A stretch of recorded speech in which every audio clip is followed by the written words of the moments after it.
Hello, I'm Denise Hill. I love sharing stories of my experiences with celebrities, politicians, some of your favorite musicians and artists, but most importantly, I love sharing the stories of everyday people. Their lives serve as opportunities to inspire, empower, and educate. It is my honor to share the stories of those who fought the fight against breast cancer and won. The So Alive Project is all about sharing the stories of survivors and caregivers. Whether you are in the fight, a survivor yourself, supporting someone who is in the fight, or just want to be informed, my hope is that this story will bless you. Please make sure you subscribe to this page or set your notifications on all social media so you don't miss one. I am at The Denise Hill. One of these stories just might change your life. I'm Denise Hill, and this is the So Alive Project. I'm here with evangelist Trinita Lattimore. How are you? I'm great. Just for a point of reference, you are the sister of somebody that a lot of people perhaps knows, and that's R&B singer Kenny Lattimore. Yes. And my darling. Your darling. You might have to share him with a whole bunch of women throughout the world, but he still got to come home to family. Of course, this is about saying congratulations to you because you are a breast cancer survivor, among other things. Amen. Yep. I want to go through all of it, but let's start at the very beginning. How did you become diagnosed? I went for my yearly mammogram, which I faithfully do every year. And I just was going for a routine mammogram. And as I went for the routine mammogram, they told me to take a seat and that I needed to wait after I had the mammogram because the doctor needed to come in and talk to me. And I said, I wonder what the doctor needs to come in and talk to me about. That's never happened before. And so I was like, oh, my gosh. She said, yeah, we see the technician said, we see a little spot, but the doctor's going to look at it. And if it's anything of concern, then he'll come in and talk with you. And I said, oh, OK, well, that's cool. I've never had that happen. So as I sat there, the doctor finally came into the room and he said, we're going to have to send you over to get a biopsy done because we see some abnormal tissue in your gland. And at that time, it was in one breast, my right breast, and it was in the gland. It was not in the tissue where they tell you to, move your hand around, circular motion, examine your breast on a regular basis when you're in the shower or, have your partner do it or whatever. So if it had not been for the yearly mammogram, technique, I never would have known I had cancer. I would have never known there was even something to be concerned about. And that's the dangerous thing, not feeling the lump or feeling anything and not going to get a mammogram. If you're that type of person, it could be very dangerous because that wasn't the way they found my cancer. They didn't find it through the hands-on. My doctor was giving me, regular exams as well every time I would come and get my follow-up visits. And I did that on a regular because I'm dealing with blood pressure and, diabetes, pre-diabetes and things like that. So I had to go to the doctor often, but he never found anything, never found the lump, never felt the lump, nothing. And so that's one of the reasons those mammograms are so important. Absolutely. Not just that they're so important, but perhaps we really need to consider allowing below 40 women, 40 years old, to be able to take mammograms because unless you have a family history, I've heard so many cases of people with 35, 30 years old, and they said, no, you're too young. And so they never got to have a regular mammogram while they sat there with breast cancer. Right. And anybody knows that if you don't, get it done, you could be stage 4 by the time you do get it done. And then at that point, it's too late. So my stage was stage 1, stage 2 by the time I had my surgery. Can you tell me what type? Oh, yeah. I had breast cancer and both tissues. So I had a double mastectomy. The right breast was where the cancer was found in the gland. And then the doctor who did the biopsy for me up in Rockville, she said, wait a minute, we need to look at the other breast as well. And she did. And oh my God, they did a biopsy on both breasts. Denise, and I tell you, it was something to behold.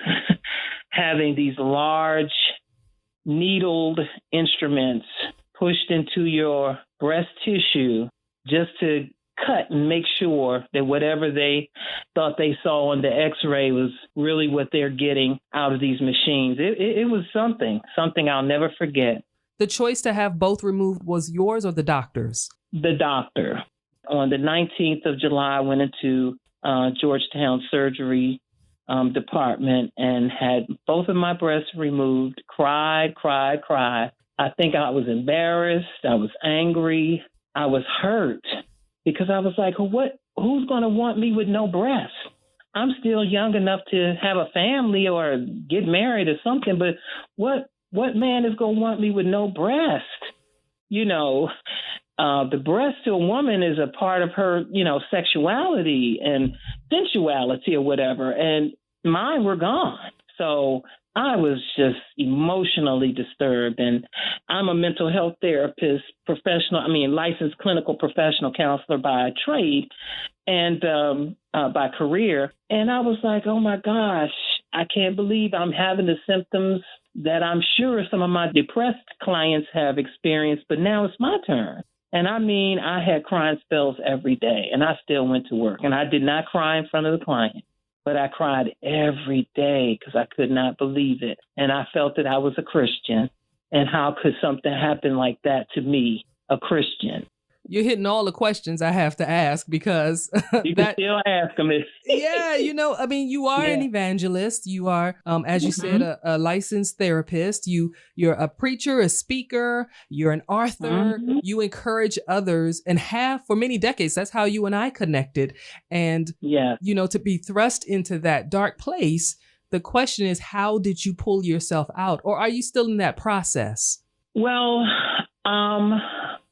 I'm probably still in that process, but on a high functioning end, because I already know that it's already all right. I'm still here and I'm not gone.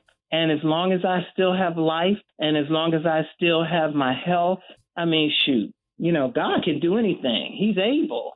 And I don't want to continue to act as if I don't have faith in God.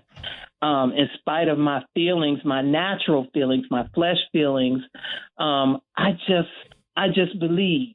I just believe that my dreams can come true, and that's what I've been saying to myself. Dreams do come true. I had that on my Facebook page, and I do state that all the time. I have to just talk to myself, and I have to have faith and believe that the living God is able. And, it's easy to doubt that.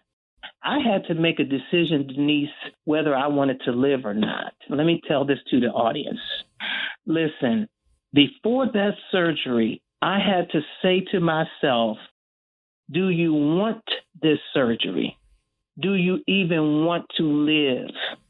Is this what you want to do? Because my thing was, it's so much racism down here. It's so much unhappiness down here. Ever since I can remember being here, going to school for the first time, kindergarten, I'll never forget it. A little 5-year-old girl kicked me in my knee and cut my knee. I'll never forget it. Through the years, you can always try to pull on the good things in life and not focus always on the bad. But I have to be honest. I went all the way back into my history, from childhood all the way up to adulthood. And I was like, golly, it is nothing good down here. Ever since do I want to really be here any longer? And some people would say, ooh, that's suicidal. Well, whatever you may call it, it was real. It was direct. It was the truth. Even now with all this stuff going on in our news and the community and how Black people are being treated and this and that, I had to stop and say to myself, do you really want to get the surgery or do you just want to go? And what was your response to yourself? You're still here, but I don't want to assume. I want to hear the rest of the conversation that you had with yourself. Well, I had the conversation with myself day after day after day about whether I wanted to live or die. And at the end of the day, I decided that I wanted to live because people kept saying to me, don't try to worry about life or death, because whether you live or not, it's in his hands. If he wants you to go, he's able, he'll take you. I don't want to say the same thing, but he'll take you. Don't worry about life and death. But since you're living, go ahead and take the surgery. Have the surgery. You have something that God wants you to do. That's why you're still here. Don't worry and don't think negative. Live your life. When your time is up, no worries. You'll go. But right now, there's something for you to do. I said, yeah, I sing. Yeah, I can do right. I can do all these 50 million things. But I just felt that I was all over the place, and I'm like, gosh, I'm all over the place, but I need just one thing that will make me want to stay here. What is that one thing that will make me want to stay here? And that was my faith. That was my faith, Denise. That was the one thing. Faith. Wow. That's real. That's some real stuff. Yeah. And it's interesting because I've been open about my challenges with depression, and probably one of the hardest things about being depressed, or one of the hardest things about being in that dark place and facing that challenge called depression, is also being on the outside to others, the inspirer and the encourager, because you feel like it's hard and it's no place to go. You're stuck up against a rock. You really can't ask for help because everybody's looking for you to be their help. Right. It's like, so who do you ask? And so for you to be a minister, a therapist, like that's when we say, if you can't go to the church, then go to the therapist. It's like you're both. And even and who could I go to, right? Right. So I can understand your challenge and your pain. And just as your sister, I'm telling you, I'm so glad you said, I have this reason to stay, and you saw it, and you're still here, and you're still in the fight. Thank you for that. Right. But it was a challenge, and it was a challenge. It was a challenge all the way up until that, when they put the anesthesia in my veins, I declare I was knocked out immediately, and you always wonder what they say when you get ready to cross over to the other side. You hear angels, you see rainbows, you hear music and all kinds of stuff. I didn't hear anything when I went out. It was nothing. I had no consciousness as to where I was, what was going on. I didn't feel anything. It was nothing. I was just in a limbo state, I'm sure. And I was asleep, totally unconscious. There was none of that heavenly experience. It wasn't my time. Not at all. And because you made the decision to continue to stay and fight, you gave birth to something wonderful. I Am Listening Wellness Center. Wellness Center, yeah. Yes. The I Am Listening Wellness Center was birthed the top of last year, January. Actually, February the 2nd, according to my papers. I went back and made sure I had that part of my history in my head. I decided to open up a wellness center, modeling after the center that I actually work for. I work for a psychiatrist, and their agency is in Suitland, Maryland. I won't say the name, but their agency is in Suitland, Maryland, and they were also a wellness center. And I was like, this work that I'm doing with these people is just fantastic, and I want to do the same thing and give back. And so I started as an LLC. I Am Listening is what I named it originally. And afterward, I was led to expand the name, because when you think of a wellness center, wellness means holistic. And so I wanted to do holistic care to people, not just wellness of the mind. I want wellness of your emotions. I want wellness of your behavior. I want you to think better. I want you to do better. I want you to feel better. And so I named it I Am Listening Wellness Center, where there's a holistic approach to taking care of people, and especially people of color, my people, because we sometimes, most of the time, don't go get counseling. We don't get therapy. We go to the pastor, we go to each other, and we think that that's enough. But a lot of people are finding out slowly depression is serious. We see those stars in the media that are taking their life because of depression, and they have money, but it can be a killer. I mean, even with what I'm going through, even now, I have to talk to myself every now and again. You can't feel sorry for yourself, but it just creeps up on you. And so the Wellness Center was birthed, and I'm excited about it.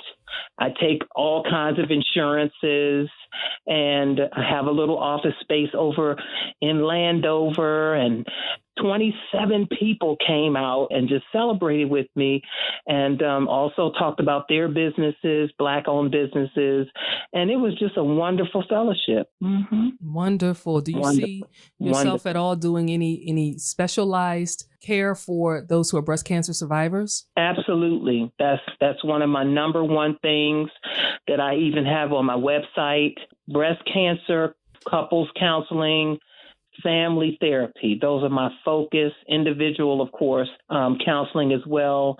But that's the focus. The breast cancer survivors that are out there, I am one of them now, and I can relate. My goal is to help you live like I am doing for myself. I am listening. If you want to talk about it.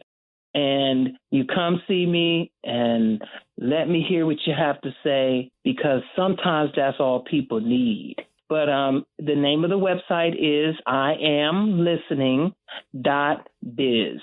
And you go on the website, it'll tell you everything about what I'm doing, the history, the mission, the vision, and how to contact me, and what my services are, all of the things I serve in capacity, from mental health all the way up. And come get yourself some help and just talk. Just have somebody to talk to. Well, let me say this too. Breast cancer was not a part of my genetics. That's another reason why I was so upset, because no women in my family were known to have a breast cancer disease. So I took it personally. And I remember having to go out and minister. I went all the way down to Quantico. They asked for me to come and minister in song and sing. And I did that, and I gave my testimony, and I thought at that time that I was cured. And I even put it on Facebook. I was cured. They didn't find any more cancer. It was dissolved, and it was not so. And when I went back to the doctor the next week, they said, Miss Lattimore, we need to look at your other breast. And I was like, what do we need to look at the other breast for? And they were like, we always check both. We know there's cancer, and there was some cancer in one, and we don't feel the lump, but it's in the gland. So we just want to make sure it's all cleared up. And then when they examined the other breast and found it was more in the left than it was in the right, I was through. Wow. I was like, I can't even go on Facebook and tell these people that it's more cancer. I'm just going to shut up and just not give my testimony. I'm just going to be quiet. I'm going to decide whether I want to live or die. I'm just going to be quiet. And I never went back on Facebook and put anything up there. Well, I remembered the post and knew that people needed to hear your voice concerning your testimony. And even though you've had the surgery, I'm sure there's still a process that you continue to go through. So how's your treatment like now? So I'm very fortunate, because when I went to the oncologist recently, they sent me home with the report of not having to take chemo, not having to do radiation. The only thing I had to do was take hormone therapy, which was a 1 milligram pill of a pill called anastrozole. And it's got has a 40% success rate for breast cancer patients to cause your breast cancer to go into remission. So they cut all the cancer out, but they told me I need to still take that to prevent any from coming back. How long do you need to do that? They usually have you do it for 5 years. It's a long time. It is, but hey, that means you got at least 5 years worth of work to do. Absolutely. And I'm going to try to do everything I can. Christian Faith Publishers have asked me to let them publish my book. We're going to reprint it. And because I never really did a book release anyway. And so they called me up, have been coming after me for a while. And they were like, we want to publish your book and we need you to work with us. Of course, everything is a fee, but I was honored because I was like, wow, y'all must have read the book. You read the book? You like the book? You want me to publish it with your company? Great. Let's do it. Do a small book tour, talk about the book, talk about the cancer, talk about all those things, get it going. I have a testimony now, I wonder if I really had an effective one before the cancer, the breast cancer. But now I'm like, wow, God, you putting it together. I see where you're going with this, because before all I had was the book and maybe some songs or something, that I could sing. I didn't have my own CD, but I had the idea, the thought, the dream. But now I have reality. That's huge. That's huge. Yeah, because there are so many people who feel like they don't have, because their story isn't as traumatic or as harsh, or they didn't go through this hard time like somebody else, that they don't have something to contribute or that can be useful in someone else's life. And, this is just my perspective at the end of the day, whether it's breast cancer or a car accident or, like I had a brother who just went to sleep and didn't wake up last week. It could be anything. Every single day we're here is a blessing. And, right. I can say without a shadow of a doubt that every day we're blessed with you is a blessing, because breast cancer or not, you definitely have been impactful. I know in my life and in so many others. And as you said, even more powerful now having this testimony to share with people. Absolutely. And I remember, coming up to the radio station to talk with you and you unselfishly allowing me to come and sit while you did your thing. And the question you asked of me at the time was, where is your audience? And what and how do you plan on, I guess it was marketing yourself to what audience do you speak? And I really couldn't say. I just didn't know. And a lot of people don't know. A lot of people don't know what to say. A lot of people probably feel lost. But God, in his unique, divine way, I think through breast cancer has helped me to see who my audience is now. And I'm also a part of that audience. I'm not just speaking to the audience. I am the audience. Yeah. and I never saw it coming that way. Wow. Powerful, powerful, powerful. Trinita Lattimore, breast cancer survivor, but more importantly, she is an inspiration. She is an author. Tell everybody the name of your book. So the name of my book is Purpose, Power, Persistence, and Prayer. Be on the lookout. We're going to do a reprint with Christian Faith Publishers. I'm so honored. And we're going to do a little small book tour. I'm just excited about who that book will touch, the lives it will change. It has changed mine because I now have purpose. Oh, you had it before, sis. I'm just glad you're walking in it now. Right. There you go. There you go. And let me say this to those people who have breast cancer that feel that God has forsaken them and that they don't feel the love of God anymore. That is a struggle, and that is a real challenge, because I thought, how could God allow this to happen to me? I thought he loved me. Is this what love looks like? These were the questions, Denise, that I kind of still, swish around in my head. But I've just decided that his word says what his word says. And if his word says, for God so loved the world that he gave his only begotten son, and whoever believes in him should not perish but have everlasting life, who am I to take my breast cancer situation and determine that I am not loved? Who am I? I thank you for being transparent and for sharing your story with us. Thank you for having me. And listen, anytime you need me, just give me a call. My hope is that this story has helped to educate you, empower you, and encourage you. We offer all the love and support we can for those who are in the darkest of moments, and we celebrate that we're so alive for those who have been victorious and survived the great challenge they call breast cancer. Most importantly, I honor the legacies of those who are at rest from the fight. I appreciate each and every person for their willingness to share their story, and I look forward to bringing you more. Make sure to follow me on social media. I am the Denise Hill. You stay blessed.